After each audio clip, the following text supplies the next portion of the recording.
The modern world has trained you to misidentify value. Convenience has replaced resilience as the primary metric of usefulness. If an object is slow, silent, heavy, manual, or socially unfashionable, it is labeled obsolete. If a skill cannot be monetized, automated, or displayed online, it is dismissed as primitive. This bias is not accidental. It is a conditioning effect produced by uninterrupted logistics, invisible energy, and enforced stability. As long as systems work, dependency feels like efficiency. When systems fail, dependency becomes a death sentence.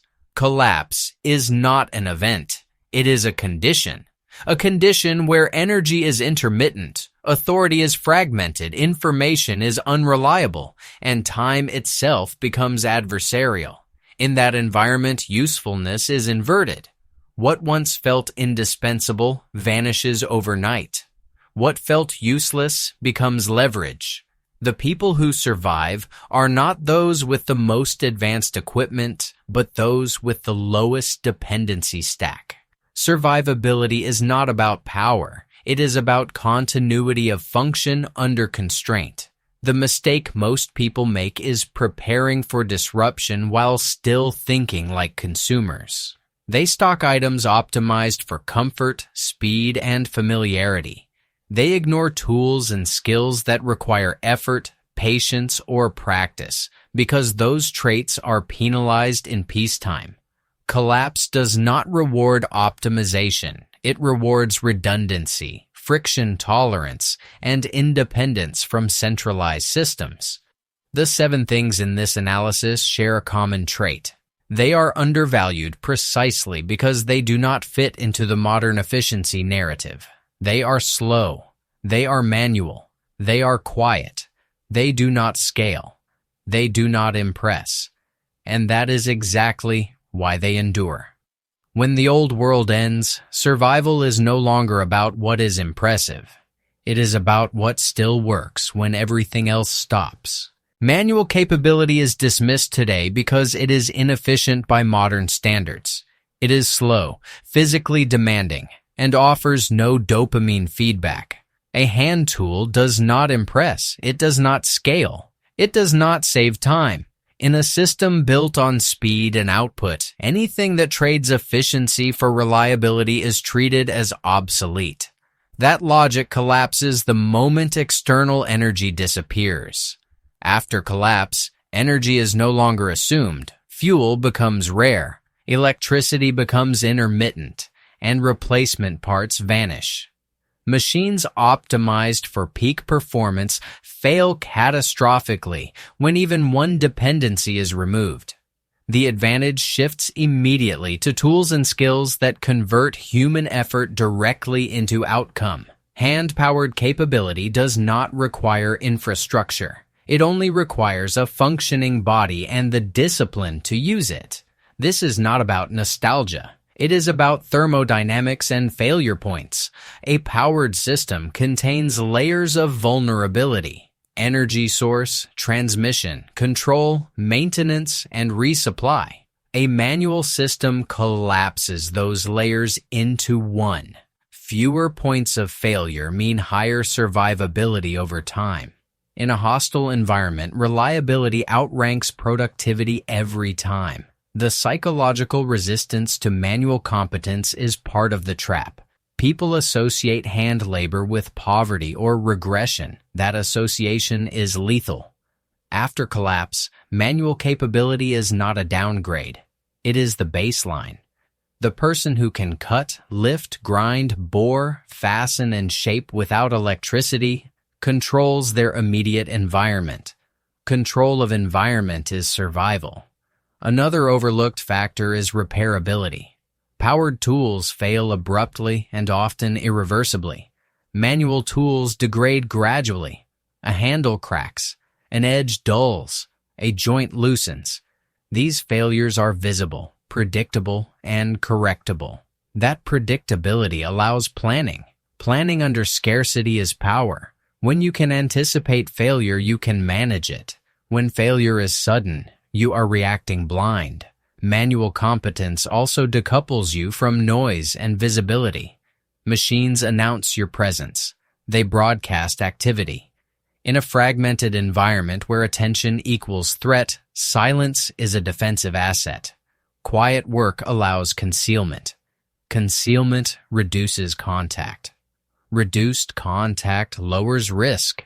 This advantage compounds over time. There is also a biological dimension most people ignore. Manual work conditions the body for endurance rather than output. It builds grip strength, joint tolerance, and metabolic efficiency. These traits matter when calories are limited and medical care is non-existent. The body adapted for screens and chairs fails early. The body adapted for sustained physical output lasts longer under stress. What makes manual capability feel useless today is the absence of necessity. Necessity will return. When it does, there will be no learning curve grace period. Skills not practiced before collapse will not be acquired after. Fatigue, hunger, and fear destroy learning efficiency. You either arrive with competence or you do not acquire it at all. The collapse environment does not reward innovation. It rewards execution. Manual capability is execution without permission. It is the ability to act regardless of conditions. That autonomy is the first true form of power after the old systems dissolve. Everything else is accessory. Digital memory has replaced human memory so completely that most people no longer realize how fragile their knowledge has become.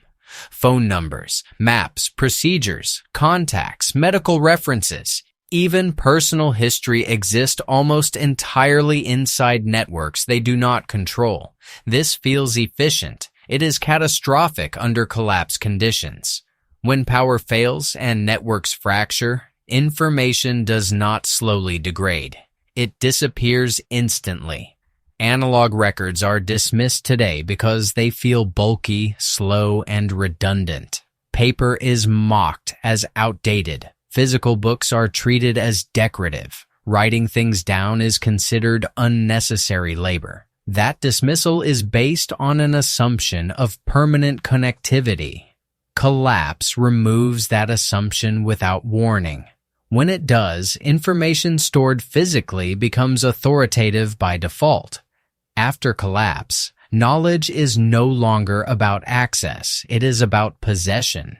The person who owns information controls it. There is no search function, there is no cloud recovery, there is no external verification. If you do not have it in your hands, you do not have it at all. This is where analog records become force multipliers. Paper has properties digital systems cannot replicate under scarcity. It requires no energy to read. It degrades slowly and visibly. It can be copied manually. It can be hidden, cached, divided, or destroyed intentionally. Most importantly, it does not depend on external permission, no authentication, no signal, no infrastructure. Ownership is absolute.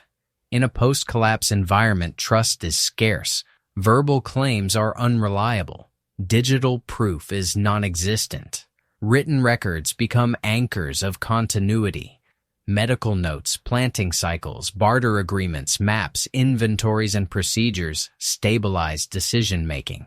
They reduce cognitive load when stress erodes memory. They allow coordination without real-time communication. This advantage compounds across weeks and months. There is also a strategic dimension people overlook. Information asymmetry becomes power.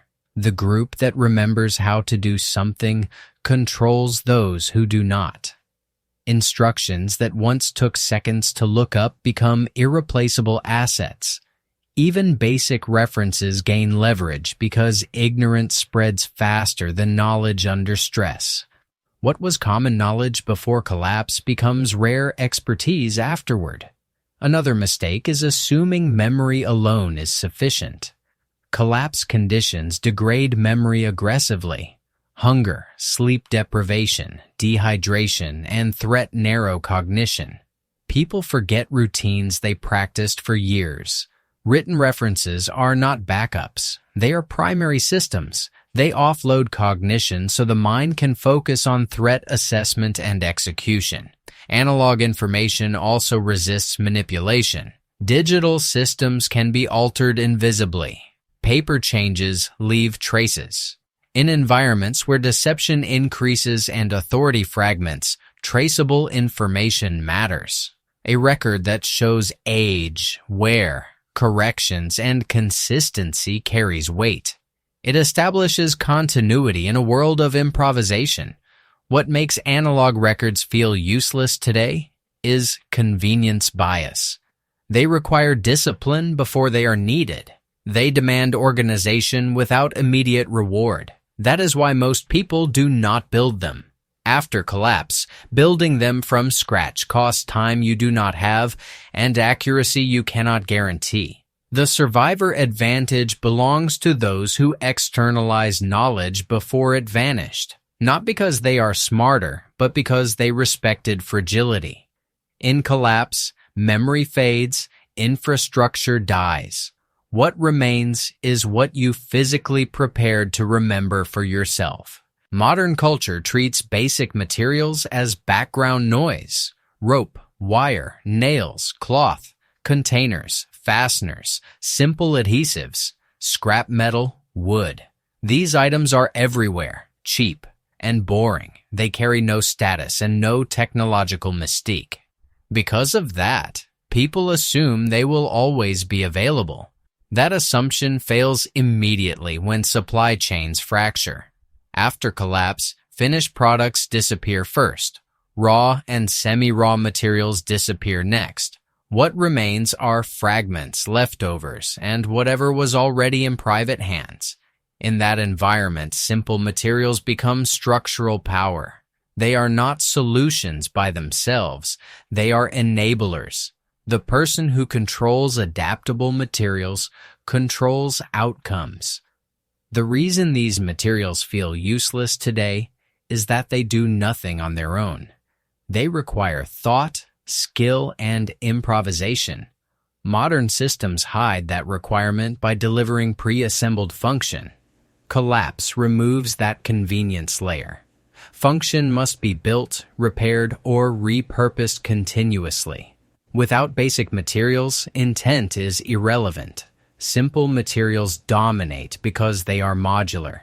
A length of cordage can bind, hang, repair, snare, carry, restrain, or reinforce. A sheet of cloth can filter, insulate, signal, bandage, shade, or conceal. Wire can secure, trip, hang, connect, or conduct. Containers store, protect, transport, ferment, measure, and conceal. Each item supports dozens of functions depending on context. This functional density is what makes them irreplaceable. Another critical factor is substitution. Advanced systems fail when a single component is missing. Simple materials tolerate substitution. If one type of fastener is unavailable, another can be adapted. If a container cracks, it can be patched or repurposed. This flexibility allows continuity under unpredictable conditions. Continuity is survival. There is also a time advantage. After collapse, rebuilding anything takes longer than expected. Tasks that once required minutes stretch into hours. Basic materials reduce time loss by enabling temporary solutions. Temporary solutions keep systems alive until permanent ones can be built. People who wait for perfect replacements lose momentum and fall behind.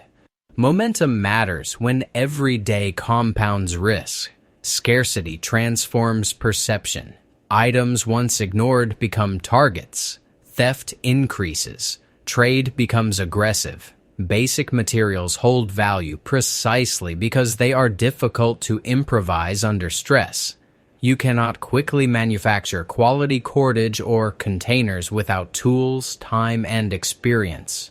Those who stockpiled early bypass that bottleneck entirely.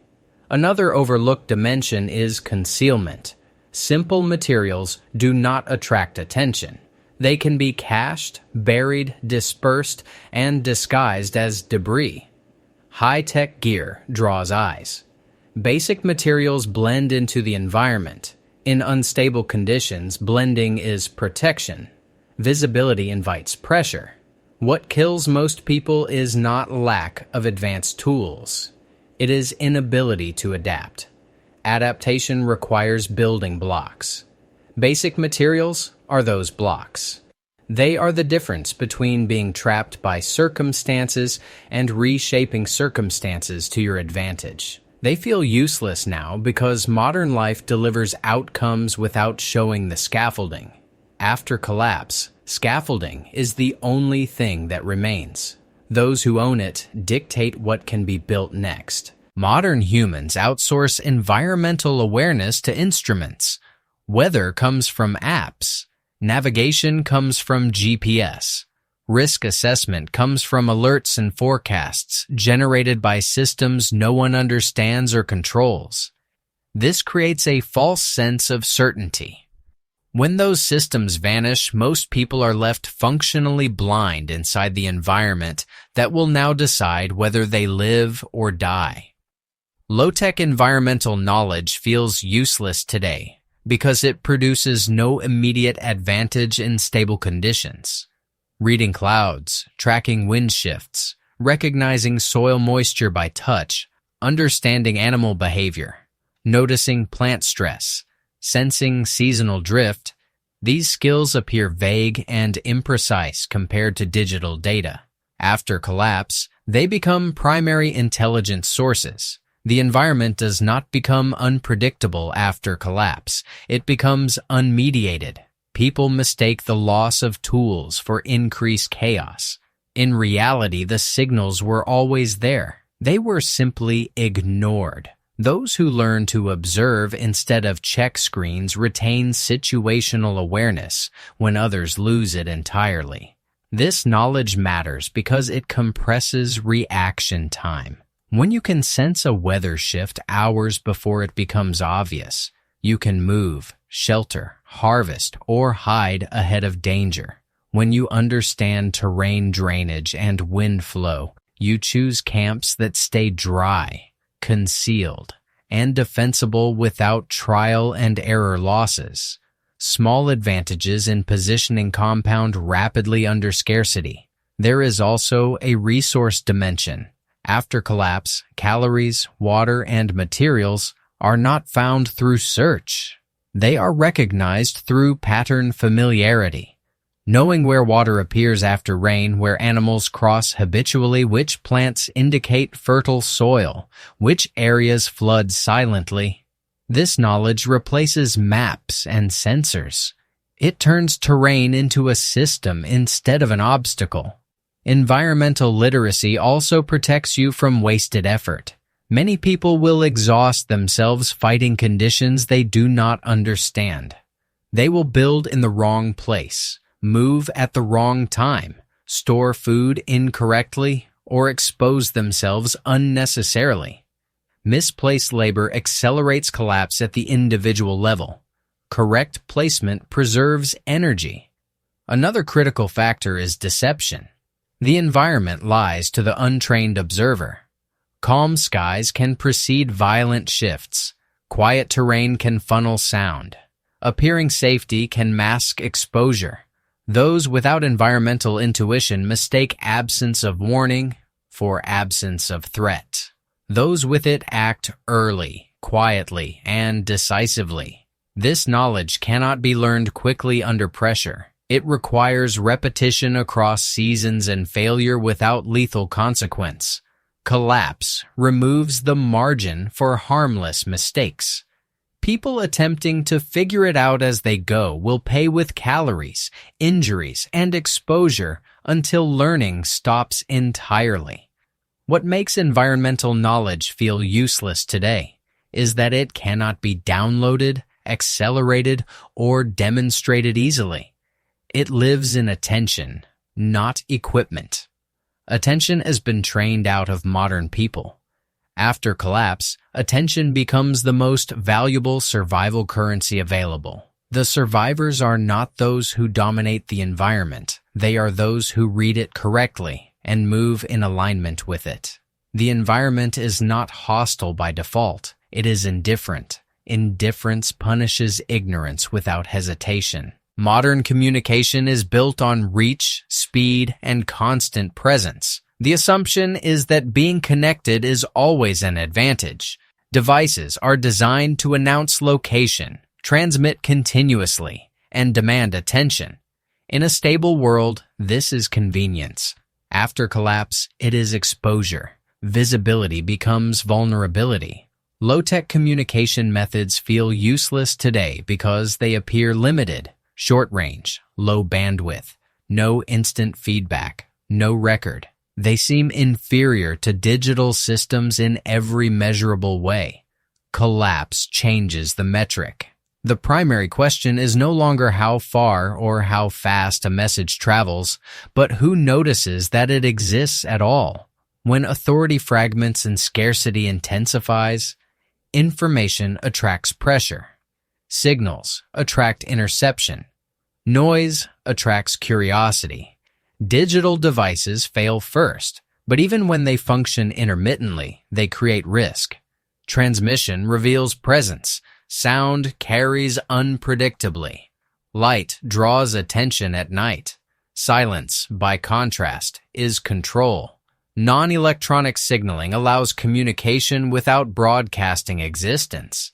Hand signals, line-of-sight markers, prearranged visual cues, physical markers, timed actions, and dead drops operate within tight awareness bubbles.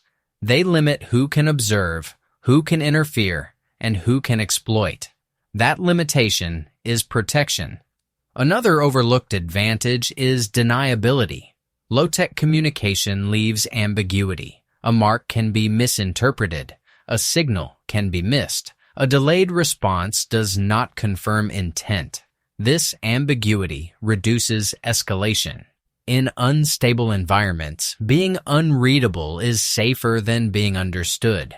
There is also a discipline component. Low-tech communication forces planning. Messages must be concise, intentional, and necessary. This reduces chatter and error. Modern communication trains people to speak constantly and correct later.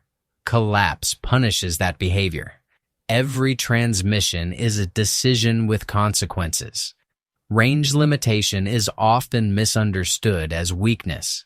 In reality, it enforces trust boundaries. You communicate only with those physically near or previously coordinated. This reduces infiltration and misinformation.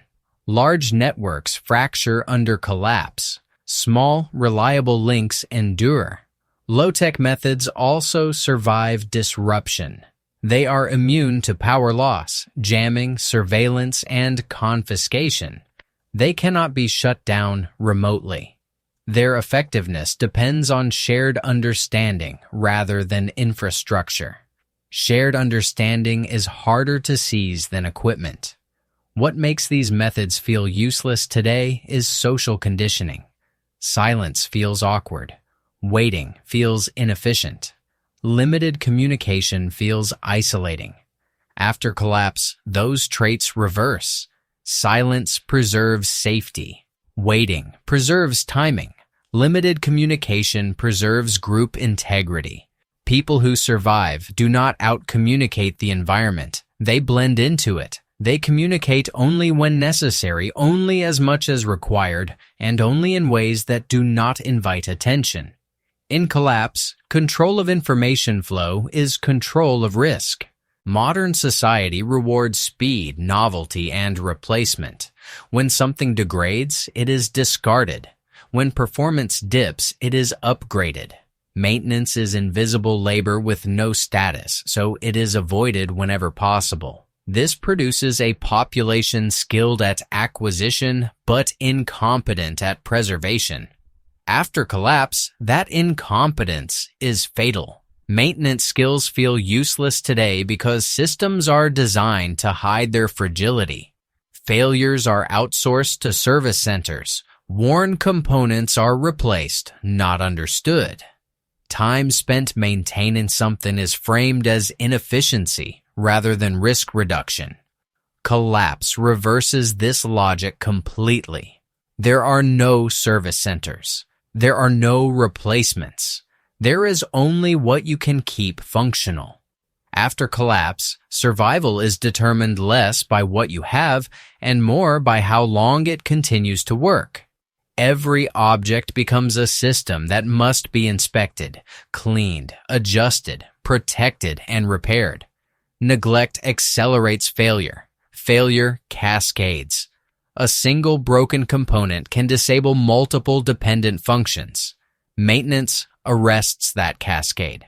The discipline of maintenance is not technical complexity. It is attention over time, knowing when to stop using something before it fails, recognizing early wear, cleaning before damage accumulates, protecting items from environment rather than repairing them afterward. These habits extend lifespan exponentially under scarcity. There is also an energy equation. Repair consumes fewer calories than replacement. Improvisation consumes fewer resources than rebuilding.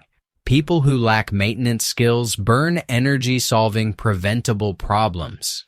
Energy debt accumulates silently until collapse at the individual level becomes inevitable.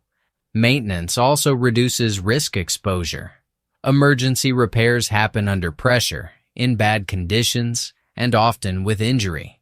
Preventive maintenance happens on your terms. Control of timing is control of risk. Most collapse injuries occur during rushed fixes, not routine upkeep. Another overlooked factor is morale stability. Functioning systems reduce cognitive stress. When tools, shelters, and routines work reliably, the mind can focus on threat assessment and planning. Constant breakdowns create decision fatigue and error. Maintenance preserves mental bandwidth as much as physical assets. This skill set cannot be learned quickly under deprivation. It requires patience, repetition, and respect for small tasks. Collapse environments punish impatience. People who rush degrade what they touch. Those who move slowly preserve function. What makes maintenance feel useless today is the illusion of infinite replacement. That illusion disappears first. After collapse, preservation replaces acquisition as the core survival behavior. The most dangerous person is not the one who builds something impressive, but the one who keeps something ordinary working indefinitely. In the long term, survival is not heroic. It is custodial. Those who endure are not innovators. They are caretakers of function in a world that no longer supports it. The final advantage is the one that cannot be stalked, traded, or stolen. It is the ability to tolerate conditions that modern life has trained people to escape immediately. Boredom, discomfort, uncertainty, delay, repetition, ambiguity. These are treated today as problems to be solved. After collapse, they become the default operating environment. Those who cannot endure them burn themselves out long before resources run out. Psychological tolerance feels useless because it produces no visible output. There is no metric, no reward loop, no external validation. In fact, modern systems actively punish it by offering constant stimulation and relief. Collapse removes those buffers. The mind, stripped of distraction, becomes either an asset or a liability. Most people fail after collapse not from starvation or violence, but from decision collapse. They act too quickly, move too often, speak too much, and consume resources to relieve anxiety rather than to survive. The inability to sit with uncertainty drives exposure. Exposure invites contact. Contact escalates risk. Psychological tolerance interrupts that chain. Another overlooked dimension is boredom endurance. Long periods of inactivity are inevitable after collapse. Waiting for weather, waiting for recovery, waiting for opportunity. People conditioned for constant engagement create problems to fill the silence. They scout unnecessarily. They relocate prematurely. They provoke interactions. All of these behaviors increase threat surface. Those who can remain still preserve safety. Discomfort tolerance preserves energy. People who constantly seek comfort waste calories and materials. They overheat shelters, overbuild solutions, and consume supplies to recreate pre-collapse norms. Survivors redefine normal downward. They accept reduced standards and stabilize there. Stabilization is survival. Ambiguity tolerance matters because information will always be incomplete. Waiting for certainty means never acting. Acting as if certainty exists means acting blindly. The middle ground is operating with partial information without emotional escalation. That discipline separates strategic movement from panic. Repetition tolerance sustains maintenance, manual labor, observation, and routine. Collapse life is not varied. It is cyclical. Those who resent repetition sabotage their own systems. Those who accept it create rhythm. Rhythm reduces cognitive load and error. What makes these traits feel useless today is that they do not produce advantage in abundance. In scarcity, they become force multipliers. They cannot be seized, regulated, or exhausted by others. They scale internally. All 7 elements in this analysis converge on a single operational truth.